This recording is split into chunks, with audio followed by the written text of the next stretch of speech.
late Thursday, Representative John Carter, who's a Republican of Texas, and also I have to say that's the most generic name I've ever heard in my life. John Carter. It's a Jennifer Smith. It's like the simplest name ever. Anyway, I'm getting sidetracked. He indicated that the House bipartisan group working on immigration reform finalized a, quote, agreement in principle on a comprehensive immigration reform bill. Now, the Senate had been working on an immigration bill a few months ago, and we covered the specifics of that bill. And just to brush you up, the Senate version had a 13-year path to citizenship. It's so long, it's laughable. You have to pay a fine. Then you go to the back of the line. Then you pay all of your back taxes and pay taxes for the next 13 years while you're not a citizen. And then after the 13 years, they might let you in. Oh, well, how kind are they?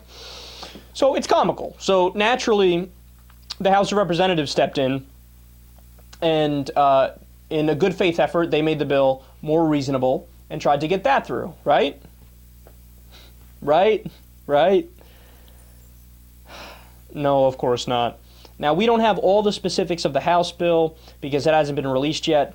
But what we do know is the proposal is very similar to the Senate version, except instead of a 13-year wait, they extended it to a 15-year wait. And on top of that, the undocumented immigrant would have to pen a confession. Oh, come on, man. Oh, come on. We have a government full of dunderheads and dippities. This is another example of how far right-wing we've gone.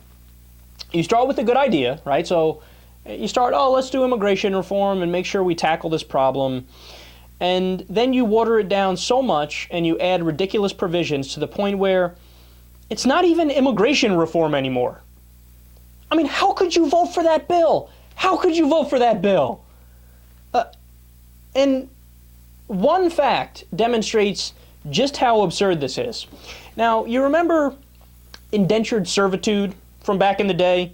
When people would come to the United States, somebody would pay for their travel, and then they would promise to essentially be your slave to pay you back for paying for your travel.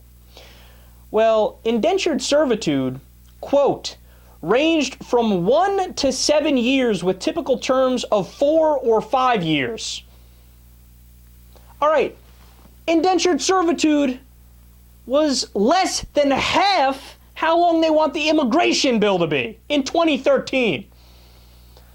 If you give an immigrant the opportunity and say, look, you could either pick indentured servitude or you could pick going through the immigration process that we've laid out, I bet most of them would pick indentured servitude. Oh, that's so fucking stupid, man. Oh, that's so stupid. You're going to make somebody wait 15 years, make them pay a fine, make them pay all of the back taxes, make them pay taxes from now for the next 13 to 15 years, and then maybe let them in? Piss off, man. Piss off. What a sick joke. What a sick, sick joke. I mean, these people get up every day, bust their ass. I mean, people in the Hispanic community work harder than I've seen in any other community, for example, right? They're just as American as any of us are.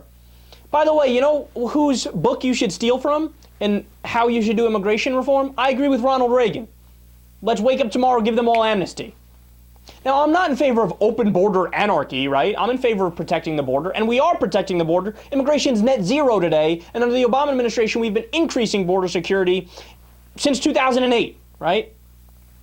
But look, man, if you do amnesty, you know what happens? You have a net increase in tax revenue. That's not me speaking, that's the study speaking. Billions of dollars more in extra tax revenue, right? You make it so that American jobs are no longer undercut because undocumented immigrants are willing to work for less money. You crack down on the business owners who are willing to hire undocumented immigrants. It's nothing but upsides if you do amnesty. Ronald Reagan knew that. Why is it so hard for even the Democrats don't even propose that nowadays?